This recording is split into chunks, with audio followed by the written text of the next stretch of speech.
thank you so much for being back. I am so sorry for all the delays, all the disconnections, the bad internet. I have no idea what's going on because the moment I stop my stream, my internet is perfect, but for some reason when I go stream, it hates me. So I am very sorry for the stupidities, and I will try again until my stream starts lagging again, and then I'll cut it off. So can we just like keep our fingers crossed that it will stay this way and that nothing bad is gonna happen. In the meantime, hi, hey, hello, for the people who weren't here before, we're gonna play the visual novel Nicole. It's not voice acted, but I will read it out loud and try to voice act everything, and I hope it's gonna work and that my internet won't hate me. So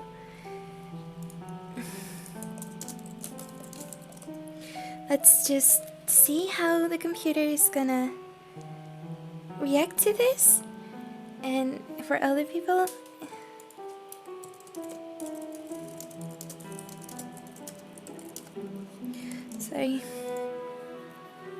sorry if I sound a little down / discouraged. This is my third attempt trying to fix my internet, and it's getting a little bit tiring to keep struggling with this internet, so I just want to go. Can you guys hear the music of the visual novel? Can you guys see the screen? Because then we're just gonna go for it. People will trickle in as they realize it's back. But in the meantime, let's just get into it. Let's go. Okay, let's go. First, settings, because music is good, everything's okay. Okay, here we go. There are already tons of people on campus when I arrive. What a cool place! It's busy and loud, but I find that it just makes the atmosphere more exciting in a way. It's nice to know that nothing's different just because I picked a private university to attend. Thanks to some help from school, I already have most of my stuff up in my room. The only thing left is a single box, and it's already being hefted awkwardly around in my arms. I really want to look around, but that can wait for later when I have more time. I pick up my stride as I approach the dormitory, weaving past other students as I go. I nearly crash into people more often than I'd like, but I make sure to hastily mumble an apology to each student who has the misfortune of getting in my way. I know I should slow down, but I can't help it. I've been waiting for this for so long. I worked really hard to get into this university, and now that I'm here, I can hardly believe it. I'm not the only one like this. All around me, I can hear people chattering. My ears prick up at the mention of local restaurants, teachers to avoid, teachers to take, popular media, and a medley of other topics. It's your typical school talk, and as badly as I want to just join in with someone and make some new friends, I have stuff to take care of. Man, already with the responsibilities. Soon, I'm in one of the halls of the dorm, glancing at each door number as I pass to try and find mine. I'm rooming with someone for the year. Chandra Dawn, I think her name was. I don't know all that much about her, but I'm hoping she'll be cool. In the worst case scenario, I'm gonna have to switch rooms, but best to keep optimistic, right? I haven't even met her. I gasp as I hit something, or really, someone in the hall. We collide so hard that I nearly drop my box, but the unfortunate soul is knocked down to the ground with a pain breath. Is the music too loud? Is it good? I'll just keep it like that. I am so sorry. Are you okay? I clumsily place the box down and offer a hand out. The girl I knocked down rises to her knees, gently massaging her head. Oh, she's pretty and so tan. I'm jealous. I always burn when I try to do that. I'm fine, thanks. I mustn't have been paying attention. She looks up at me and smiles as she takes my hand and pulls herself up. I don't have a big box blocking my view as an excuse. I still should have tried to watch where I was going. I offer out a hand. I'm Nicole, by the way. My name is Chandra. It's nice to meet you. Wait, did she just say Chandra Dawn? I start to grin as Chandra and I realize it at the same time. She points eagerly at me. Nicole? Is your last name Grave? Yes, so that makes us roommates. I squeal excitedly while Chandra gives me a much more contained, sheepish smile. Wow, Nicole, it's nice to meet you. Same. Except the whole knocking you down thing. Oh, that was an accident. Don't worry, I'm not mad. As if to change the subject, Chandra gestures to the side of the hall. I can show you over to our room. I actually have to go and pick more stuff up, but feel free to place your things wherever. Cool, thanks Chandra. I pick my box back up and follow after Chandra as she leads me down the hall and to the left. The second door from the end turns out to be our room, and I bid her off with a tilt of my head before I head in.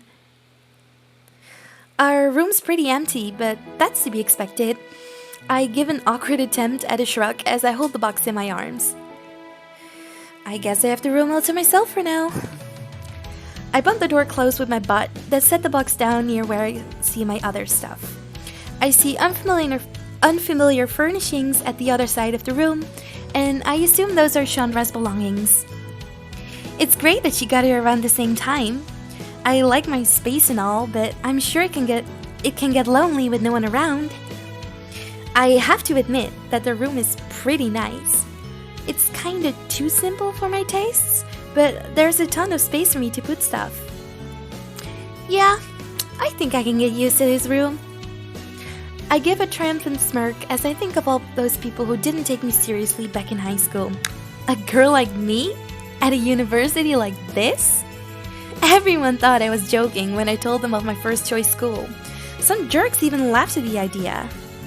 Okay, I mean, I guess I don't seem like the type of girl to be a complete brainiac, but hey, just because I'm smart doesn't mean I can't try to keep up with other things besides my studies. Like clothes.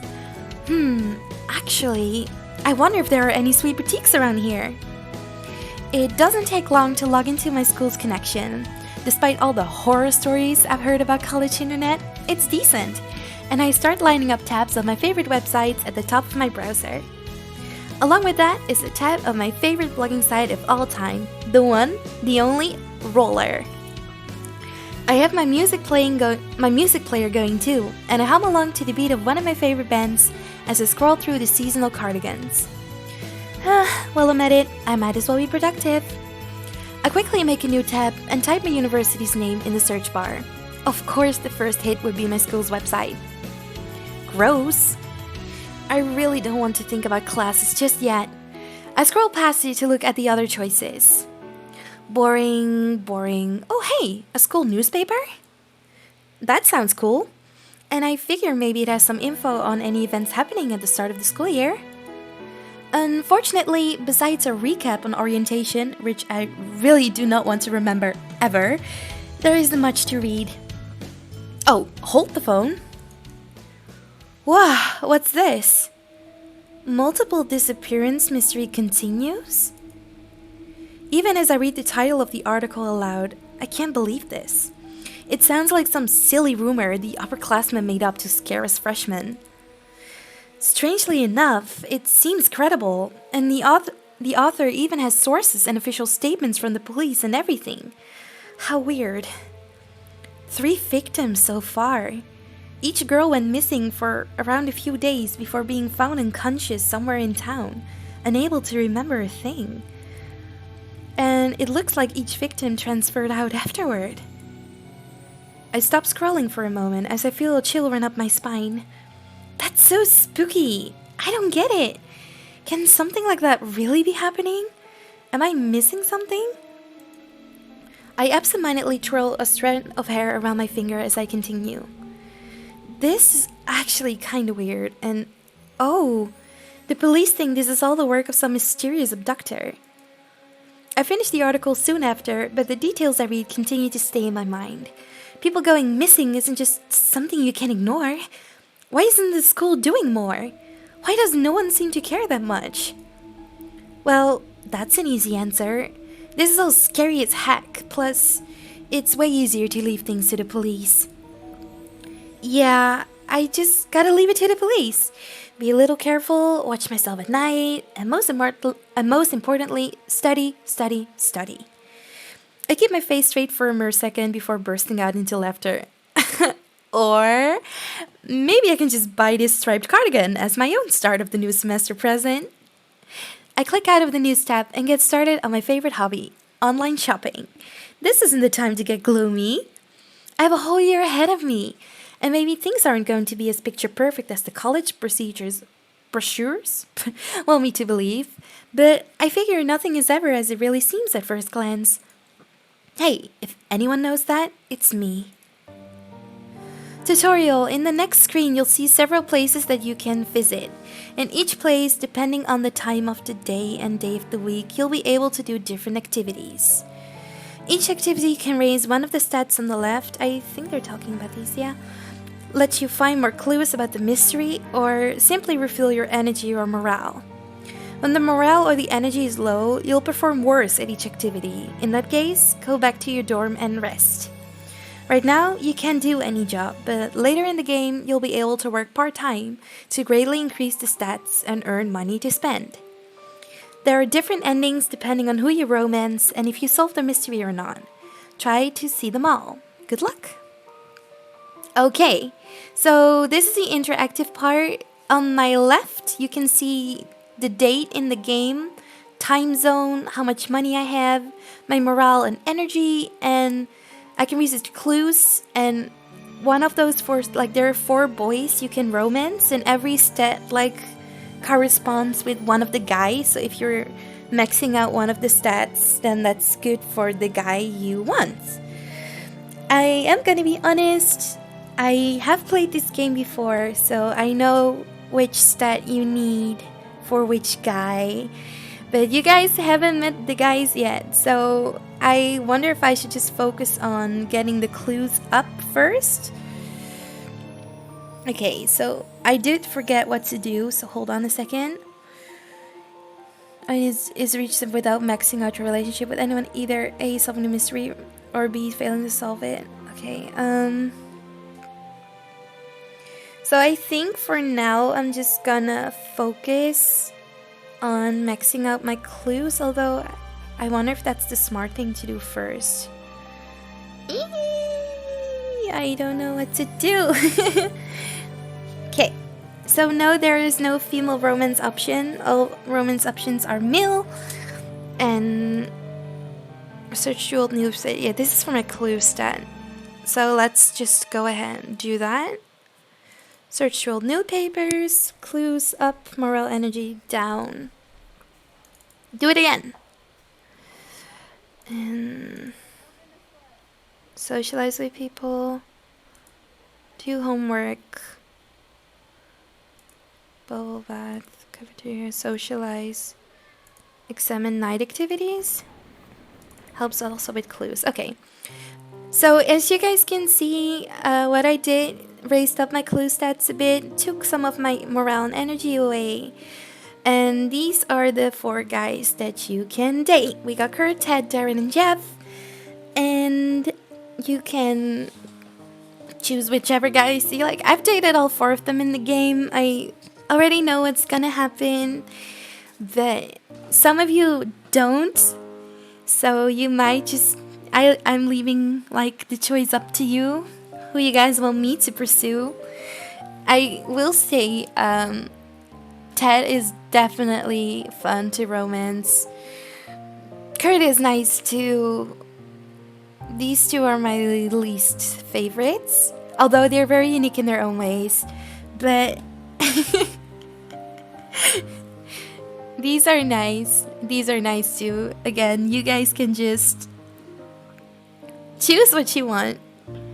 Please, I need comments so I know what to max out. So you guys know what I want to do. What's my Discord saying? Discord is not very active. Okay. That's fine. So for now, you guys can go for Ted if he's the most fun. Kurt looks like a fuckboy. Well, he kind of, well, not. He's very confident. Let's just say he doesn't have a small ego. Jeff is. I don't want to spoil. Darren is like super shy and cutesy. He's like more on the like nerdy side, and Ted has like low key that tsundere vibe going on. And he's like super hardworking and everything, and so you guys can let me know. For now, I'm gonna focus on the clues. When I read back though, I want to see a couple names.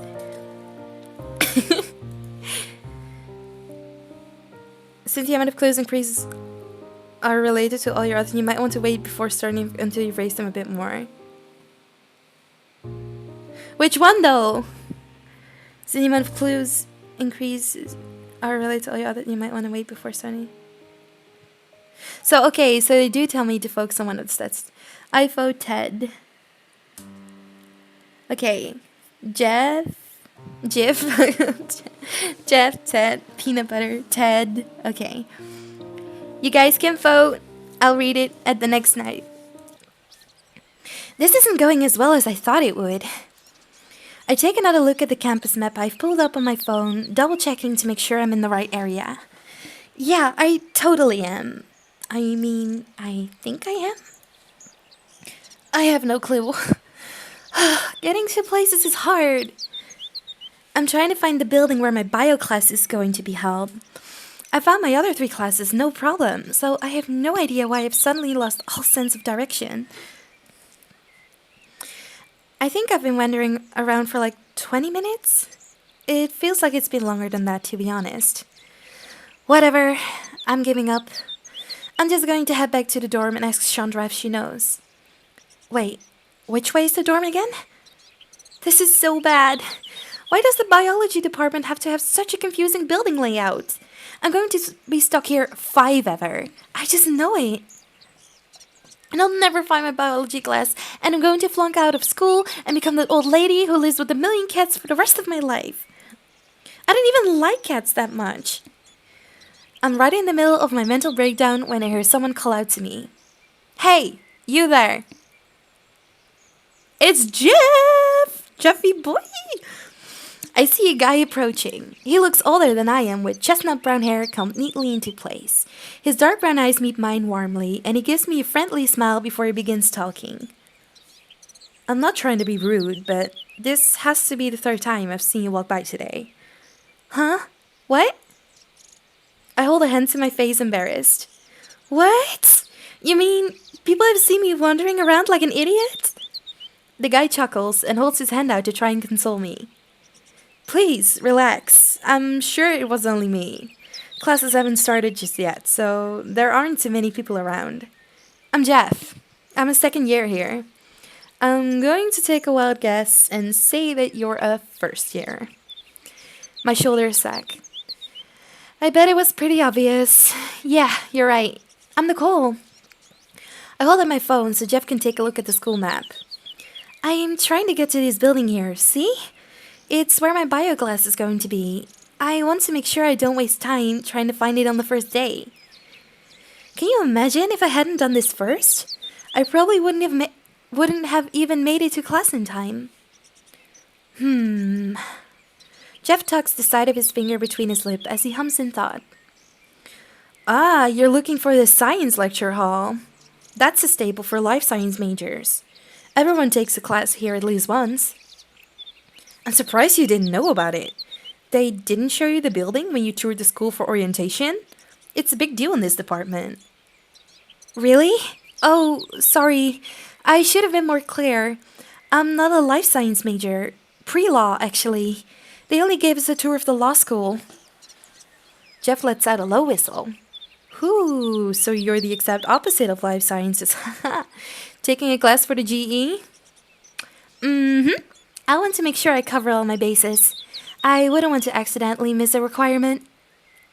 Ouch, that wouldn't be good. That's rather prepared of you, Nicole. I'm jealous. I wish I was like you last year. Well, just trying to start the game off right. I'm getting a good feeling about this Jeff guy. He's nice, polite, and without him, I'd probably still be lost with no idea where to go. Technically, I still am right now, but hey Jeff, could you do me a huge favor? I place my hands together pleadingly, but Jeff waves away my gesture. You don't have to say it. You need someone to show you to the lecture hall, right? Well, you've come to the right place. If there is anything I can do, it's lead the way. I know how hard the first year can be. Getting used to a new place can be quite the challenge. He starts to walk and gestures for me to follow after him. I skip over to his side, listening to Jeff as he goes on. You should be fine though. If you remember where the landmarks are, like the library or the cafeteria, you'll make your way around campus easy enough. Jeff speaks so assuredly that I start to find confidence in his words. I'm really lucky to have bumped into him. Maybe he can show me the ropes to this place.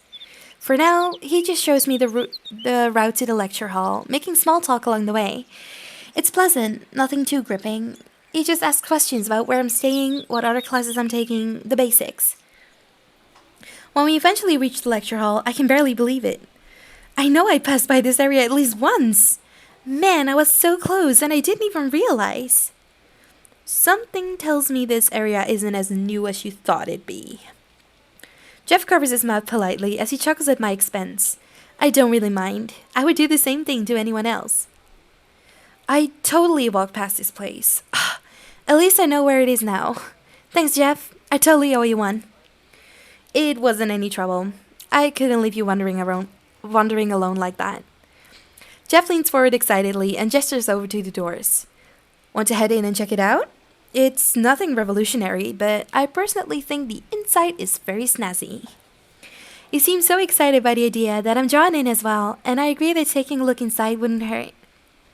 Just right, when he says the inside isn't anything special, but I have to admit that it's a nicely made building. I think it's because it's so modern. The seats don't look creaky and the flooring looks presentable. What do you think? A great place to learn, right? I guess. It's not like I'm going to pay attention to whether the walls match the carpet during class. Very true. At least I hope you don't. Not if it's going to distract you from the teacher. Jeff thoughtfully rubs his chin. Say, what class are you taking, and with whom? Oh, I tell him the name of my class and the person teaching it. It's lucky I was able to remember that, from the top of my head. Ah, so the bio class for non-bio majors. I should have known. I actually work in your professor's lab. Oh, like an internship? It's common to do after your first year. Your professor is a nice fellow. Not too difficult, as long as you do the work and do your best to understand. Then again, what professor isn't like that? Jeff laughs at his own joke. He sure sounds like he's had a lot of experience around here. It makes me feel like such a noob. Do you mind if I ask what your major is, Jeff? I don't think you ever told me. Me? I don't mind at all. I'm a pharmacology major here. That's like medicine and all that jazz, right? A beat passes. I look at Jeff to see if anything's the matter, and I see him smiling at me, but the corner of his mouth is twitching ever so slightly. Around those lines, yes? Though it's more about biology and how drugs affect this biology than medicine and all that jazz. Another bout of forced laughter follows after that. Did I touch a nerve? Nah, I must be imagining it, but pharmacology seems like the type of study that's super complicated. Okay, so we can choose. It sounds interesting or it sounds hard. Well, it sounds both. It sounds both interesting and both hard, so I wouldn't know. But you guys can help me choose that. Should I just do it sounds interesting? Pharmacology must be interesting. I don't know very much about it, but I can tell there's a lot to it. Yes! Good choice. Ba-da-ba-da-ba-ba. Jeff liked my answer. There's certainly a lot to it. Drugs get a bad rap, but they have unlimited potential. You wouldn't believe the effects they can have on the human body. You'd be amazed. Jeff animatedly gestures as he goes, and I can tell this is something he's super passionate about. It's nice to see that in someone. So, when you're done with school, do you want to be a pharmacist? A pharmacist? Pharmacist? I don't know how to pronounce this. Jeff pauses. Something like that. I'm still trying to figure it out. You know how it is. Yeah, I hear you. I know I want to go into law, but there's so much I can do with it. I figure something will come to me during my 4 years here. You could always switch your major to pharmacology like mine. I quirk an eyebrow and give Jeff the side eye. Science isn't really my thing. I mean, it's cool, like I said, but I don't know if I'd want to make a career out of it. But you said you thought it seemed interesting. You're contradicting yourself. Jeff furrows his eyebrows and glowers at me. Is he pissed at me? I know he's telling the truth, but it's not like I made some lifetime commitment. Only kidding, of course. Jeff's face relaxes back into his congenial smile. I blink a few times, thoroughly phased. Kidding? Oh, you mean all that stuff about me switching my major? Yeah, that's it. Why would I force you to do something you didn't want to? That wouldn't be very nice of me. Haha, yeah, you're right. You really have me going. Man, I thought he was way serious the entire time. Anyway, I think we've stayed here long enough, don't you think? Let me lead you back to your dorm. Oh, you don't have to do all that for my sake. I can manage. Are you sure? No, not really. Jeff laughs in face of how blonde I am, and I grin sheepishly in response. Seriously, if it's gonna be out of your way, I'll be fine. I don't want to bother you. Nicole, trust me, it's not a bother. Jeff winks as he holds the door open for me. Let's go. I'll show you a shortcut. Reluctantly, I smile and head out the open door. I'm not trying to be ungrateful, but I feel bad for dragging Jeff into helping me like this. I'm sure he has better stuff to do than lead some girl around. However, true to his words, Jeff shows me how to get from the lecture hall all the way back to the dorm, and it's shorter than I thought. Man, I must have wasted so much time. And voila! Here we are. Jeff sweeps an arm behind him and gestures at my dorm building like it's an amusement park attraction. Thank you so much, Jeff. That was some shortcut. When it comes to the life sciences department, I know all there is. I'm usually around those parts, so if you ever see me, don't be afraid to say hi. There's something I need to take care of, so I'm off for now. It was certainly a pleasure meeting you, Nicole. Same to you, Jeff. Thanks again. See you. I wave goodbye to Jeff until he's long gone, then turn on my heel back into my dorm. Man, meeting him was such a lucky break. I can already tell he's an awesome guy, and who knows? Maybe I'll run into him again sometime soon. Alright. So, it's afternoon, and what do you want to do?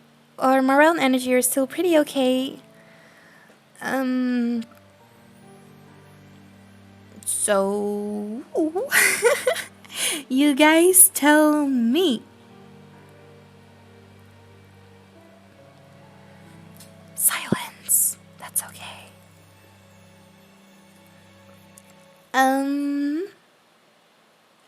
So have you guys... No, we haven't voted in anyone yet. We just encountered Jeff. So that's what happened. And now I think we're gonna just get our clues up a tiny bit, but not too much. We have to focus on one of these stats first, I feel like. Okay, so we got 5% with Jeff because we did an answer which he liked. And yeah. So I saw a lot of Jeffs, I saw a lot of Teds. So I think you guys would like Ted the most. Like he's cute. He's relatable. Like I can't remember what everyone voted again. Okay, we got Teds. Okay.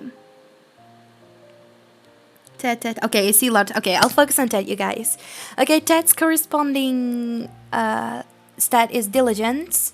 Kurt belongs to zeal. Darren belongs to amity, and Jeff belongs to wit. So we have to focus on.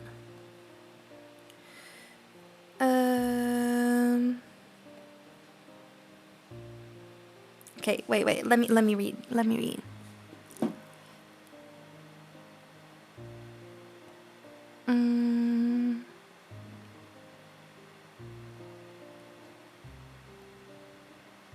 I forgot. Okay, so we have to build diligence. Again. Let's go do that from the next day on. But first... this isn't fair. I struggle into my criminology class 10 minutes before it's supposed to start, and what I see makes me want to cry. Nearly all the seats near the front are full. I slump a little and bow my head. I didn't mean to sleep through my alarm. I even made sure to sleep at a reasonable time so I could get up early. So much for that. Stupid body. There's no use complaining about it now. I better get a seat before I'm left with the ones in the very, very back. I hurry to the aisle and do my best to look inconspicuous as I scope out an empty chair. The ones I can see are all toward the middle, so I'll probably have to scoot past a bunch of people to reach one. That's gonna be awkward. Are there any alternatives? I spot a seat in one of the closer rows, 2 away from the aisle. Not exactly in the middle like I prefer, but beggars can be choosers. I'm gonna have to get past 2 guys sitting in the way, though. I clutch my bag to my side and give them a nervous smile. Excuse me. Once they're noticed, I'm like, right there. I shuffle my way toward the seat, doing my best not to trip on their feet or bags. I nearly make it before I feel my foot snag on someone's backpack. Reflexively, I spin to look over my shoulder, and I feel my shoulder bag wag into something. Well, it's someone, trust me. Oh no, that sounded like a really hard whack. It's Teddy Boy! Teddy Boy! Ted is so cute, I promise, guys. Ted is a cutie boy. He's cute. My would-be neighbor for the class rubs his head while his friend next to him laughs at his expense. I hold my hands out apologetically, unsure of what to say. Oh gosh, sorry. The guy ahead scowls with grit teeth, but his expression smooths out into a tight-lipped line. Ain't a problem, miss. Just watch your step next time. He sounds forced and weird. Well, I mean, like, different. He sounds different, like he has some sort of accent. As I settle into my seat, keeping my bag in my lap, I sneak another look at the guy right beside me. His hair is a sandy blonde and wavy, like he'd just been caught in the breeze outside. His eyes are also a really light shade of brown. I think they call their particular color hazel. Eavesdropping on his conversation gives me a chance to listen for that accent, but he and his friend are speaking so quietly that I can't really catch it. I'm soon cut off as the teacher begins with the lecture. Oh well, it wasn't that important. I was only curious. Lecture goes along at its normal pace, and I forget all about paying attention to the guy next to me. Soon enough, the teacher dismisses us, and the classroom is sent roaring with the sound of hundreds of students packing their bags at once. The people next to me are freakishly fast. Not that guy and his friend to my left, but the ones to my right. Man, can't they just leave from that side?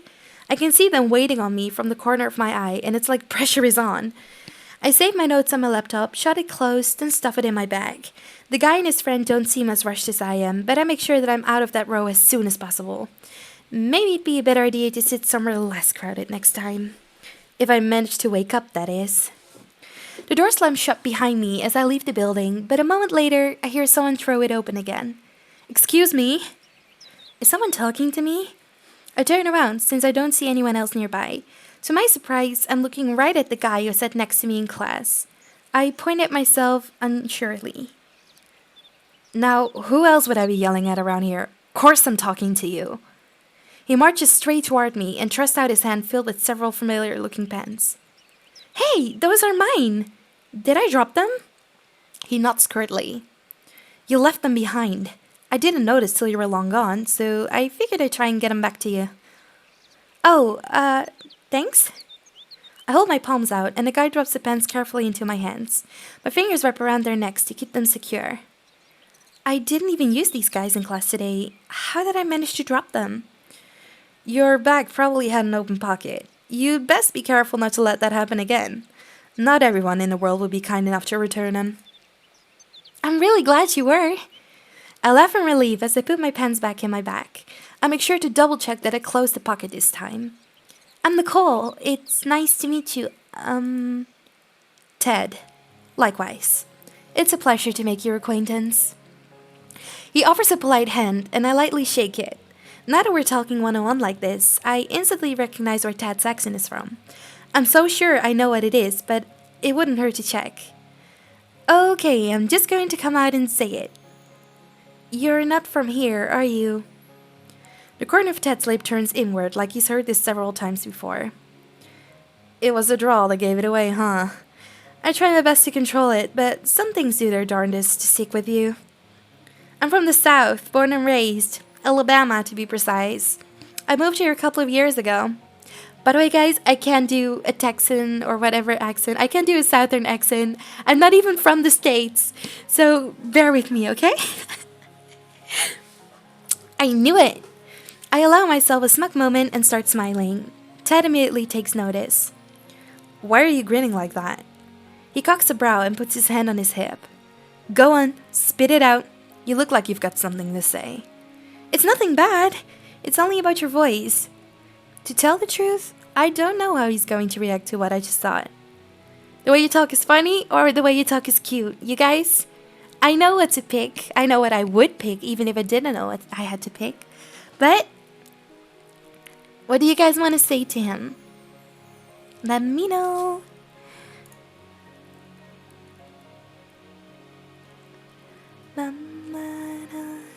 Oh dear, the way he talks funny. No. No, don't say funny. No. If you say funny, he's gonna get mad at you. If you say cute, you're gonna score points. I don't want to do. I need the points, you guys. I can't do the funny. I thought you guys would say it's cute, but oh, I have to do cute, you guys. Sorry. I know you guys want to say it's funny, but he's gonna get mad at you if you do that. And I need them, if you guys want me to stay on Ted's route, I need them relationship points. If you get 0 with all the guys, you actually get a bad ending. So, you unlock the hidden lesbian route. Piss him off. No. Make him kidnap you. No. I want Jiv. No, we don't want Jiv. Jiv will come back later in the story, I promise. But I'm just gonna go for cute right now. I just think your Southern accent is cute. Ted rolls his eyes and scoffs. That's not funny. No, I'm not kidding. It's charming. You never hear anyone talking like that around here. I grin lightly as I get an idea. Hey, would you mind saying something for me? Like one of those funny sayings you guys have? What do you mean? We don't have any weird sayings. But you hear it all the time on TV. Ted shoots me an incredulous look and quickly shakes his head. He suddenly starts talking a mile a minute, sounding incredibly defensive. Oh, Ted, you're such a tsundere. You're so cute. And you're really gonna believe that? Okay, maybe there's a little truth in those shows, but just a little. No one talks like that back home, especially not me. And another thing. The tops of Ted's cheeks go a little red. Don't call me cute. There ain't no guy who would want to be called cute like that. I didn't call you cute. I just said your accent was cute. Not that I'm saying you're ugly. It's the same thing in principle. Ted shouts testily, and he clears his throat, embarrassed, as he realizes how worked up he is. Pardon, I didn't mean to yell. But you're better off finding some rodeo clown to talk Southernese for you. I'm not some toy for you to play with. I decide to lay off the poor guy as I hear how huffy his voice sounds now, but it's kind of fun to see how far I can push him. He seemed so composed. I wouldn't imagine it'd be easy to rile him up. Huh? Fine. You just said a whole bunch right now. I figure that counts. I'll just have to wait for you to slip and give me something especially Southern. That ain't gonna happen, so don't bet your britches on it. We both pause. I give Ted a cheeky look, and he looks about ready to slide his hand down his face when he realizes what he's done. He turns and coughs into his fist, ready to hastily change the subject. Anyway, I didn't get a chance to say this, but thanks. For the compliment, I mean. I'm still enough of a gentleman to know when to express my gratitude. No problem. I meant it. I like how you talk. Hey! There you go. I get it. You don't have to keep saying it every 2 seconds. I'm only making sure you know. Ted looks like he's trying really hard to hold back a sigh, but I can tell that the two of us have gotten a little friendlier. You don't just argue with some random stranger. At least, I don't. I kinda wouldn't be surprised if Ted did. What about you? I hear you got an accent yourself. Gee, just darn it, no. What? Me? I don't have an accent. I think. You kidding? You sure do. If I had to take a guess, I'd say you're from California. Wow. He's like the first person to ever guess that right away. Yeah, I am from there. How did you know? Does it really come out in the way I talk? I learned it early. You never realize how different you sound till you're surrounded by people who don't talk much like ya. You might as well stand out like a sore thumb. He makes me feel all self-conscious of my voice now. I doubt Ted's mind since he's in the same boat, but I wonder what other people think when I speak to them. Maybe it's just Ted who's good at pointing out this sort of thing. Yeah, let's tell myself that. If you don't mind me asking, why choose a school all the way out here in Florida? It's a nice place and all, but ain't it far? It was a pretty long plane ride, that's for sure. But this school has an awesome pre-law program. I got some financial aid to help pay for it, so money isn't too much of an issue besides the usual stuff. See, I want to become a lawyer. To do that, I'm gonna have to study under some of the best people. Well, okay, I don't have to, but I want to. Ted hums approvingly. I like that. And the fact that you're willing to come this far to learn means you've got the drive. That's respectable. Does this mean you're in our law school? Just started. How about you? Second year, criminal justice major. I'm looking to go into law enforcement like my old man. Ah, so like joining the police or something like that? That sounds totally scary to me. I don't think I could ever do it. My pop says it can be hard at times, but that's not enough to scare me off. The way Ted says this isn't backed with cocky arrogance, but humble confidence. Just 'cause there are some scary jobs out there ain't gonna stop people from doing them. I figure if someone's gonna have to do it, why not me? If it's something I want to do, well, even better. Ted looks down at the watch on his wrist and takes a few steps back in the other direction. Alright, I got yourself back to you, so I'm done here. I'll see you around class, probably. Remember to keep better track of your things, okay? Will do! Bye, Ted! I wave Ted off as he departs, then fall into my own thoughts for a moment. Compared to him, I'm pretty spastic. I woke up late, hit him in the face, left my things. He must wonder how I get around on my own. But every cloud has a silver lining. If I hadn't left my things, I wouldn't have made a new friend in class. If I can call Ted that. He seemed like he was keeping a professional distance from me during our whole conversation. I guess it will just take some time. We have the whole semester to get to know each other. Okay.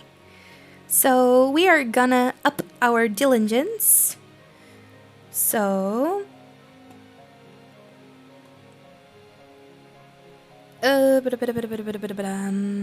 How do I get it again?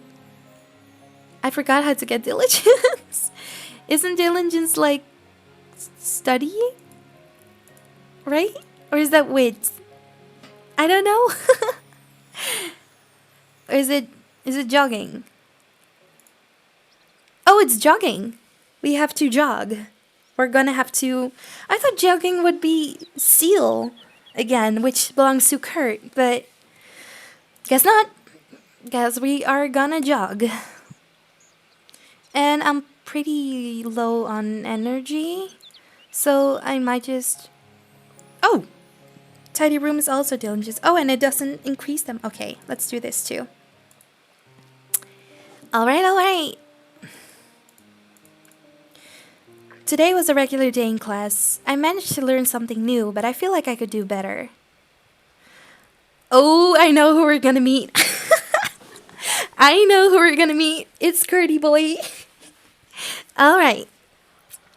I looked down at my phone and quirked an eyebrow at the words I've jotted down in my notes. Okay, so I'm at the football field. Yep, this is definitely the football field. I see the giant yellow goalpost poking from beyond the bleachers. What I don't see is Chandra, and this is where she told me to go.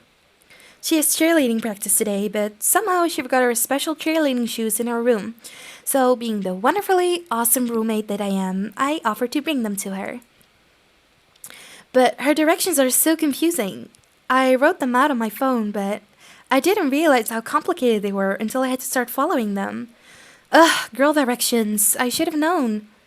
Well, I made it this far, and if movies and televisions are telling the truth, I should find the locker room somewhere close. That's where it should be, I think. A brief glance around, and I see some kind of building nearby. I don't have any better guess as to where the locker rooms could be, so I figured that must be it. Even if it isn't, I could at least find someone to ask for directions. Maybe I'll even find Chandra somewhere in there. Either that, or get terribly lost. I push the possibility to the back of my mind and head on over. The inside of the building is all white walls and blue doors, our school colors. When I spot football posters all over the walls, it looks promising that this is some sort of sports facility, but there's like no directions or anything here. How do they expect people like me to find their way around? I really have to find Chandra before practice starts and she's left shoeless. Through some combination of dumb luck and the right hand rule, it's not long before I wander into a room with rows of lockers against the walls. Ha! I did it! This building is where the locker rooms are held. It's surprisingly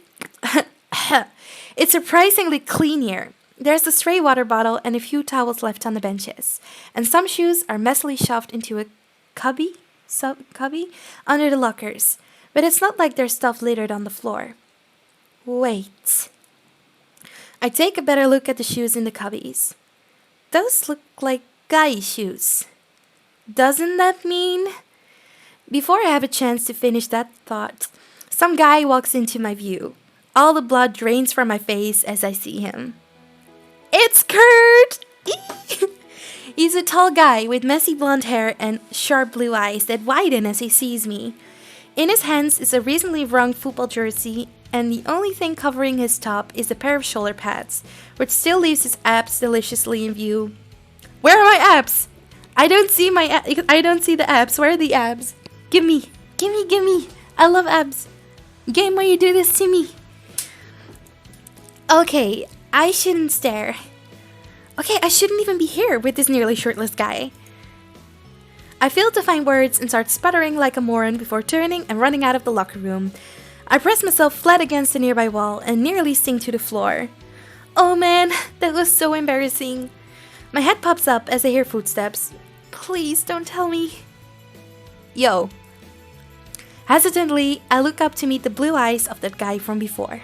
Thankfully, he's wearing his jersey now, and I see the number 9 printed on his chest. What does he want? Can't he leave me to die of embarrassment in peace? Hi. I quickly try to shrug off the awkward situation and give him a sheepish grin. I'm really sorry about that. It's cool. I think you'd agree. I've got nothing to be ashamed of. The guy smirks cockily and swaggers a little closer. So, what do you think? Huh? His smirk smooths out into something a bit more suggestive. You like what you saw? Oh. It hits me a second later. Wait, are you serious? The guy gestures to his chest like it's a fine piece of art on display. Hey, I work hard for this, buddy. I think I deserve a little appreciation for it sometimes. Still, is that really something you should be asking someone you barely know? Kinda desperate. Says the girl who was just scoping out the boys' locker room. I grumble and ball up my fists. That was an accident. It's not like I did it on purpose. Accident, huh? So you're a lady perv and blind. Kind of an oxymoron. The guy leans against the wall, and it's only then that I notice there's a plaque that says men's locker room. He knocks it with the back of his knuckles victoriously. I must have missed that. My admission makes the guy burst out in laughter, and I hold back a blush so he doesn't get the satisfaction. He's seriously starting to get on my nerves. Who is this guy? Don't laugh at me. Who do you even think you are? The guy stops cold, and he looks at me like I've asked an impossible stupid question. Who am I? You're asking who I am? What, you've been under a rock? You're looking right at mighty number 9, Kurt Madry, quarterback of the football team. He holds up a finger, leans into me, and winks. Not only that, but I'm only a freshman. One of the few that made the cut this year, I might add. I don't buy it. The guy, or Kurt, deflates like a balloon, and I silently hope that his ego does the same thing. Come on, I got the jersey, don't I? Sure, but if you're just a freshman, of course I wouldn't have heard of you. Huh, but it's not every day a guy like me joins the team. Usually I'd be pissed at anyone who doubted me, but since you're a mighty fine babe, I think I can let it slide. Just this once. He grins at me like he's done me the world's biggest favor, and I scowl. Yeah, this guy is definitely annoying. You still haven't told me your name, you know? So you're not only blind, but mute too? It's Nicole Grave. There, happy? Nicole Grave. The way Kurt says my name like it's a flavor in a new line of dessert makes me never want to hear him say my name ever again. It's so objectifying. Alright, Grave. If you weren't trying to peek on the football team, what were you doing here in the first place? I roll my eyes. Grave? We're not in the army. I'm trying to find my friend. She's on the cheerleading squad, but she forgot something. I'm trying to get it back to her. That's it? Easy. The cheerleaders are at the practice field straight north of here. You can't miss it. Oh, thanks.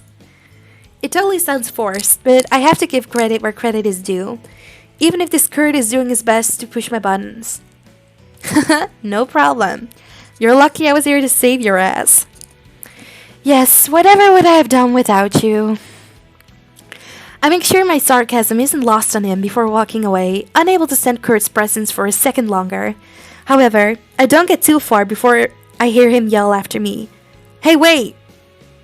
Ugh, what? I look over my shoulder and I see Kurt give me another suggestive grin. You didn't answer my question before. Question? Oh, you mean if I liked what I saw? You can tell it to me straight. I'm used to the ladies loving the guns. Kurt brings both arms up to flex. Not gonna lie, Kurt does have a nice body for sure, but do I really want to feed his ego even more? Okay guys, what should I say? What should I say? Okay, you guys have to help me. Okay, I forgot. That's what I low-key like Kurt. Kurt, I know his ego is big, but he's hot. And I promise, like, there's more to him than just his ego. I promise. But he does have a big ego. He kind of reminds me of my ex, by the way. He was hot too, but also an ego. But so Ted is cute, but I mean, like, Kurt's cute too. Dang it! But you guys want me to do Ted, right?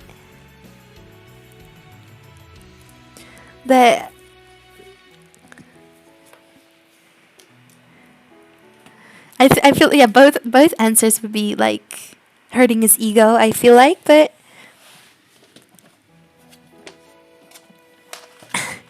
you guys still want me to go for Ted, or you guys want me to switch up to Kurt? Because now you've met them both, so now you can like kinda think about what you want. Okay.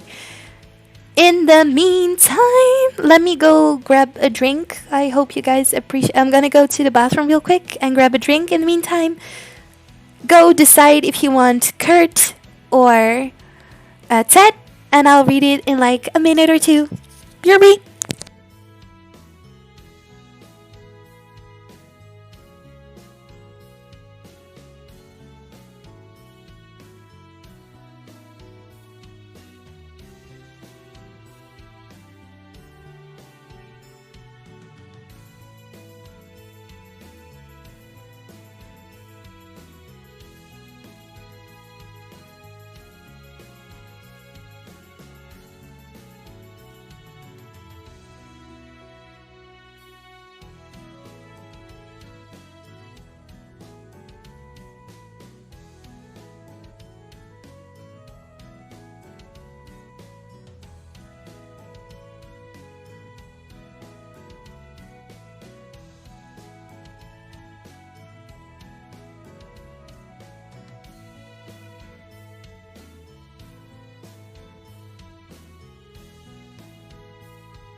Okay, so I'm back, and let me read the chat. I wanna know, Kurt sees good said Lama. Also, you prefer Kurt, right?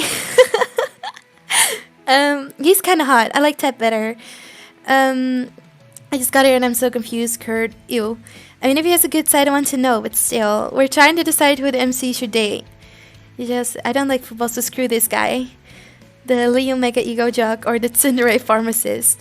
No, Jeff is the pharmacist. Ted is the Tsundere criminologist, and Kurt is the jock.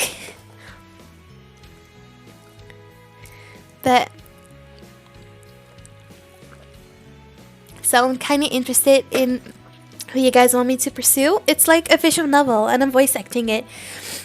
It's the visual novel game Nicole. I'm voice acting it now. Well, not officially, but like there is no voice acting in it, so I'm doing the lines. And that's basically what's going down. So I'm just asking them. Well, first, I saw a lot of people want me to pick the first option, so that's what I'm gonna do. And later on, I'll see what you guys want. And that's the correct choice! Yay! It's my turn to smirk now as I come up with a response. I know your type. My type? Yeah, you're the type of guy who thinks he can waltz up to any girl he wants, show some muscle, and she'll be putty in your grubby man hands. Well, newsflash, it's gonna take more than a six-pack to impress any girl worthwhile. Especially me. You'll need a lot more than that. I expect Kurt to yell and give me a chance to make a getaway. But he just stays quiet and gives me a hard look. It's kinda unsettling. Then what's your type then? My type? I could have hit myself when I realized I sound just like him. You mean what type of guy I like? What else? Huh. I don't think I've ever thought too hard about that. I cocked my head and hummed thoughtfully. Call me shallow, but I hope I find him attractive. I want a guy who's funny too. It helps if he's smart, has a good personality, oh, and bonus points if he buys me clothes whenever I want. He'd be super awesome. Ha! Just like Wonder Man. Wonder Man? You mean that superhero? Duh! Who else? Kurt shakes his head and holds out a hand to stop me before I get carried away. I'm talking about real people only, Grave. Not some creepy crush you have on some made-up character. Hey, I didn't say I had a crush on Wonder Man. Anymore, I add silently. The short answer is my attraction is complicated, like most people's. You'd know that if you didn't chase everything with boobs and a pulse. Not that I know that for sure, but I bet I'm right. Maybe that's just how I roll. Simple, no strings attached. But every now and then, I get in the mood for something a little more complex. I see him eye me from top to bottom, and I shudder and back away. In your dreams, you sicko! That an invitation? Gert grins infuriatingly at me as I groan loudly. I don't care about entertaining him any longer. I'm getting out of here. I'm going to find my friend before I vomit. I make it a point to avoid his stare, but as I walk away, I hear him bid me goodbye. Don't think I'm gonna let you get away that easy, Grave. I need to keep my eye on someone like you. I face him and just glare. Bite it, Maidry. And with that, I'm on my way. Man, Shinra's going to owe me big time after this. Okay. So... that's... I like hot guys, Noelle probably... I mean... Is that wrong? Is it wrong to like hot guys? Nicole sounds a lot like you. Hey Snow, hi everyone. Thanks for checking in. We're playing Nicole. Or basically, as Leah calls it, we're playing Noelle. And okay. I'm gonna be honest, you guys. If this was real life, and if I look at my dating history, guys I usually go for is Kurt, the jock, or Ted. But I am letting you guys decide because I know I've played all 4 routes already. I've also played the bad ending. I already know this visual novel too well. So I'm letting you guys like stir my path. But you guys can pick. I'm going for either Ted or Kurt. Because I mean Darren is cute and all, but his route isn't that interesting, to be honest. I'm sorry.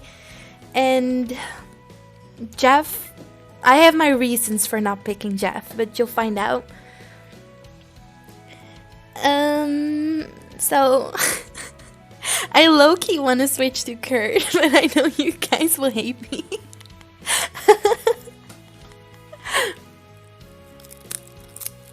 But if you guys really want me to stay on Ted, then I'll stay on Ted. But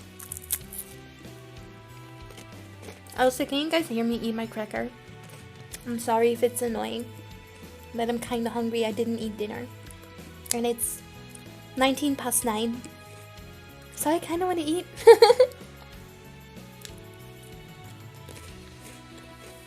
That is cuter. I feel like Leah is the only one who's voicing her opinions. Let me check Discord in the meantime. What everybody's been saying.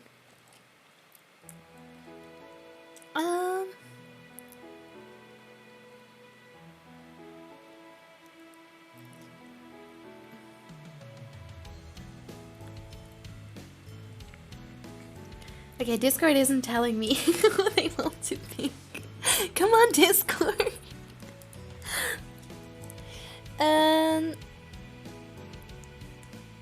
What happens in the bad ending? I'm not gonna spoil that. Hey, Discord, I'm talking to you. I can see you all in lounge. Talk, please. Discord is... I wonder if they're even still watching my live stream. They might just be in there for other stuff.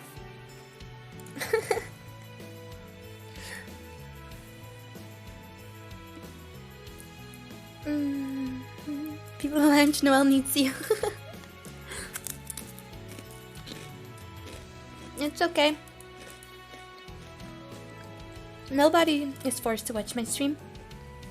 But Shiro, did you leave my stream? I want to know if I should swap to Kurt or should I stick with Ted. Both of them have interesting routes. I'll tell you, both of them have interesting routes. There's Ted is more tsundere, so it takes, like, Kurt is flirty and has a big ego, and Ted is more like a tsundere, so guess that's the difference. But both of them have interesting storylines, and well, Ted. Everyone wants me to stand. Okay, fine. I'll do Kurt another time. I do want to do Kurt someday. I like Kurt. But fine, we're doing Ted.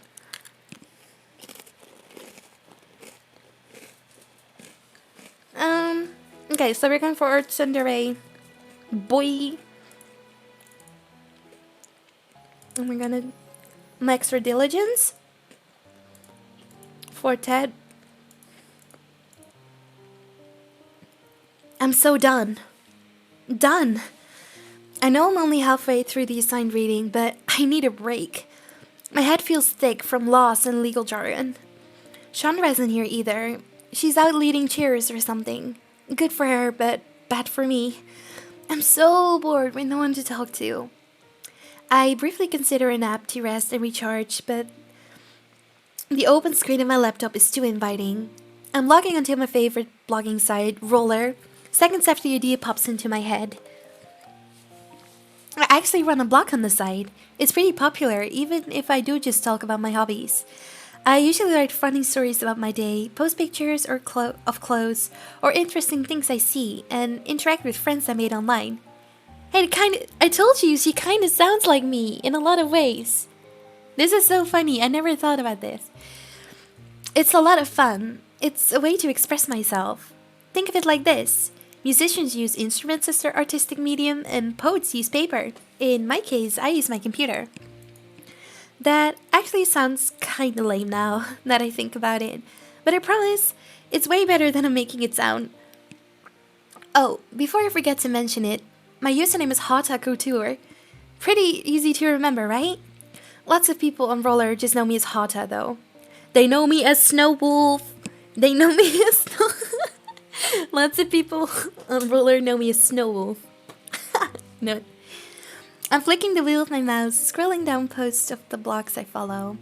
Most of them are from my friends' blogs, but there are some posts from people I barely know. Case in this point is foi? Foix? Foi? I think it's a French word. I always, whenever I play this, I always forget how I need to pronounce this in my head. I think it's foi? Or should I go with foix?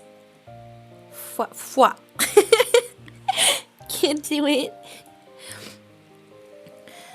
Foi is this totally cool blogger that's been getting super popular lately. It's not that he makes a huge number of posts or anything like that. He just has this unique, interesting way of thinking that draws you in. He got me with a series of posts dedicated to antique cars. Don't get me wrong, I'm not a gearhead. That's why my mind was seriously blown when I couldn't stop reading. As you can tell, I'm a huge fan. The first time I ever read Foix's blog was about a week or so ago, and I instantly decided to follow him. From what I've read, he's a mystery. He doesn't seem to interact with anyone on more than a casual level. All that's known is that Foix is a guy currently starting college and is growing increasingly sensational day by day. But he has to be a great guy if he's so popular. Man, I wish I was friends with him. Wait a second. I freeze in my seat as I read one of my new emails. It's a message from Roller. Foix is now following you. A winner is you. I'm about ready to leap from my seat. Seriously? I grab at my chest as the widest grin stretches my face. One of the coolest bloggers is following me? Ha! Total score. I checked the email date and it seems it was sent yesterday. I hadn't been online at all to concentrate on the reading I had to do for my classes. Boo. Wait a second. I haven't thanked him for following me. What if he thinks I was ignoring him? Oh man, I don't want him to think I'm rude or anything. Alright, Nicole, calm down. You can do this. Just think of something. You did not hear that. Okay, we get the choice to be polite or act naturally. So, you can choose. So, if this cool person, do you want to be like all polite and stuff? Or do you just want to be casual? Well, how would you be? Voice? Voice? Like voice. Voice. I don't know. I don't know how to pronounce it. Act naturally. Naturally. Okay. It's best to let this guy know what he's getting into. If you're going to be a friend of mine, you better learn how to handle me, baby. After forcing myself to relax, I think of something to send him on roller. Let's see. Hiya, Fox. I nearly died when I read you followed me. I just wanted to message you saying thank you so much and that I'm a huge fan of yours. That's good enough, I think. I steel myself for what I'm about to do, then click the send button. No going back now. All that's left is to see if I scare him away or not. Blah. Time seems to move slowly from that moment on. I click out of the roller tab and hum nervously to my music as I wait for any response from Fox. Suddenly, I see a notification from Roller saying I have a new message. I must say that this was a welcome surprise. My enthusiasm may not be up to snuff compared to yours, but hello there, Hotel Couture. No need to thank me for the follow. The honor is all mine. Alright, so the guy may talk like he's out of an 18th century English novel, but there's something endearing about it. Smiling, I type a message back out to him. I didn't know following me could be considered an honor. You're such a sweetheart, Fox. No wonder you're so popular. I'm bouncing in my seat during the few minutes it takes him to reply. Oh, come now, I'm not that popular. All I do is write my thoughts, perhaps blog an interesting picture here and there. Nothing so worthy as to deserve all this roller fame people say about me. I smirk. This guy just oozes modesty. And no, I'm not being sarcastic, gosh. But do they say you can talk kind of funny? Why, yes, all the time actually. I get more into the conversation as we continue. Soon, we're talking about school, and I'm letting loose the details of my day-to-day academic life. Surely you're joking. The first month of the semester, and you've already seen someone sleep in class? I have to stop myself from laughing. I'd warned him it was a funny story. I'm being 100% serious. This guy was napping, face down in his notebook and everything, because the professor totally wouldn't notice. Yes, the professor was probably much too busy fighting off his own urges to take an afternoon siesta. That's French, right? I almost had it confused for Spanish. Siesta, siesta, potato, potato. Looking at your username, would it be correct to assume you're knowledgeable in a few languages? Nah, the best I can do is order my food or curse the guy out. If you're looking for the bathroom, you'd have to ask another girl to help you. I will have to make do. Such a promising friend cannot be so easily disposed. Friends, he says. Catch me, I'm swooning. I'm afraid we will have to place your fainting spell on hold for the moment. I've been neglecting some assignments, and while I don't regret how I spent my time, I will regret my terrible grade if I don't finish. I lean back in my chair and sigh. It was fun while it lasted, and I do have the reading assignment to do. I still have some stuff to read too, but I should be free tomorrow. I'll hit you up when I'm free, Fox. I bite my lip. I hope that's not too forward to suggest. We seem to have a good conversation going. I soon get his next message. Apparently, he thought so as well.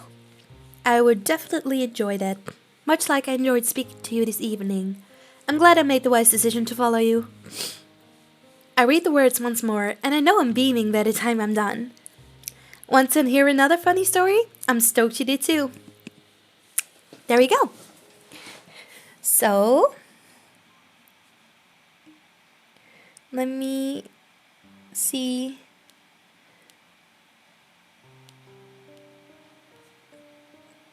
Let me see if I missed things in chat. No, okay, nope. Anyway, as you guys probably have guessed, since we already know who the other three guys are, Fox is our fourth love interest, aka Darren, aka cute nerdy boy. And as you can tell, for some reason, my throat and nose are getting all slimy and like talking is hard. What is happening to me?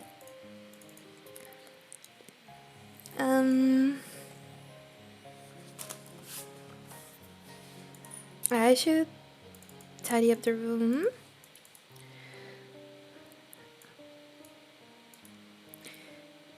Okay. Oh, so no dialogue today. Okay, morale, energy are kind of okay. So I think we can do some jogging. But now we do have to like take a nap because otherwise we're gonna be too tired. Okay,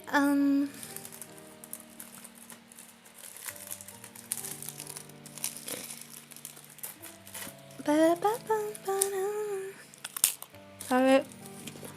Eating a cracker. We're gonna do some jogging. Do some more jogging. And then take a nap.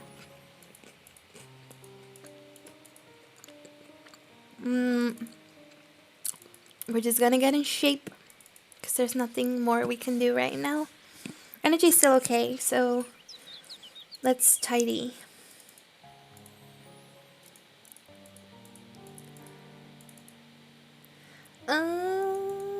We're gonna keep on going.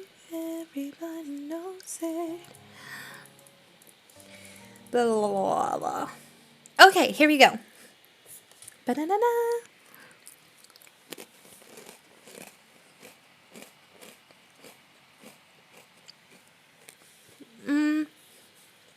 So, hold on. Let me clear my mouth. By the way, I should probably save this progress. I'll just put it here. Okay. The clear pane doors slide open with a ding as I step onto the black welcome mat of the convenience store. I am on a snack run today. Chandra and I are running low on our stash, so I volunteered to go shopping. Chandra has some cheer thing to take care of, so she couldn't come with me. It's no biggie. This way, I can pick the snacks I like and pretend it was just a coincidence. Haha. I'll just keep that a secret from Chandra, though. I'm on the hunt for gummy snacks, cookies, and maybe something salty.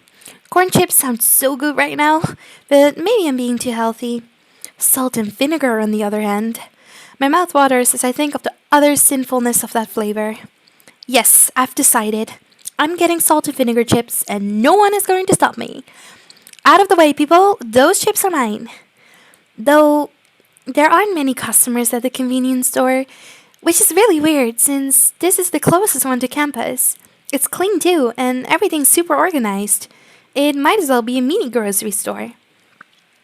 I wonder why it's so empty right now. Then, it's not like it's some weird time of day. It's the afternoon. Oh well, whatever. Guess that's just how business is. The guy at the register gives me an acknowledging, if half-hearted glance, then goes back to flipping through the pages of a magazine he's laid on the counter. Well, it's not like I was expecting great customer service here. I head to the racks of food and down the thin aisle where they seem to keep the chips. So many brands, so many different styles of salt and vinegar. I do like Mingles, but I like Lice too. You know what they say, delicious. Yeah, that wasn't their best slogan. I pick up a can of Mingles and a bag of Lice and compare the sizes. They're both roughly around the same, and there's only a $50 price difference between the two. This is hard. I weigh the packages in my hands, tipping them like they were on opposite ends of a scale. Excuse me, miss. Any trouble here? Ha! Cute. I bite back a smirk as I hear someone speak to me with a southern accent. Small world. That reminds me of Ted from the other day. I look up to say that I'm fine, but I stop once to see who I'm addressing.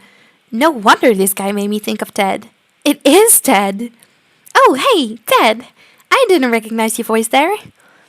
Ted flatly regards my enthusiasm. You'd think I'd stand out even more to you since we've spoke. But howdy, Nicole. You need some help? Haha, I'm getting snacks from me and my roommate. I hold up the chips on either side of my head. What do you think? Mingles or lies? What's your favorite? Ted squints his eyes and takes a good look at both of the choices. If I had to pick, I'd go with lies. Just personal preference. Good enough for me. I'm about to set the can of Mingles back on a row, but Dad clicks his tongue angrily at me. What are you doing? Put it back where you found it.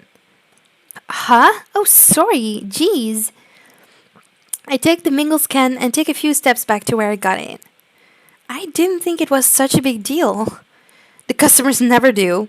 Let's see how you'd fancy having to fix the merch every day. Then come back and tell me that it ain't such a big deal. Oh, you work here, Ted.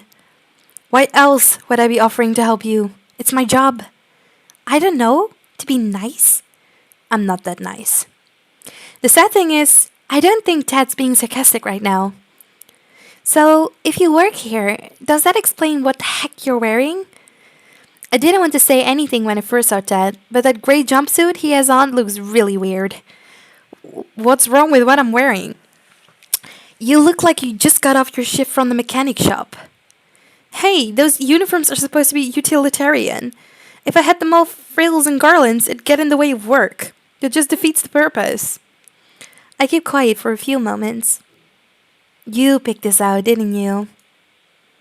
Ted stubbornly crosses his arms and turns his nose at me. Wow, you totally did pick these out. So what? They're not that bad. I sigh and shrug my shoulders. If you don't mind being a walking fashion disaster, sure. They are not that bad. But they're not that good either. Well, I respectfully disagree. Ted forces a smile on his face that strains his entire expression. Now, can I help you with anything else, miss, or will I be forced to escort you off the premises?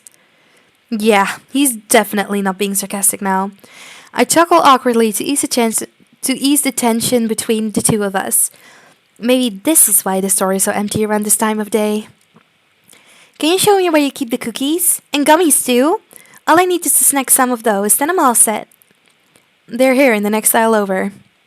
That gestures for me to follow him and leads the way. We stop in front of neat rows of packaged cookies, and my eyes light up as I contemplate which ones to pick. The same happens when Ted takes me over to the gummy snacks. What can I say? Variety is the spice of life.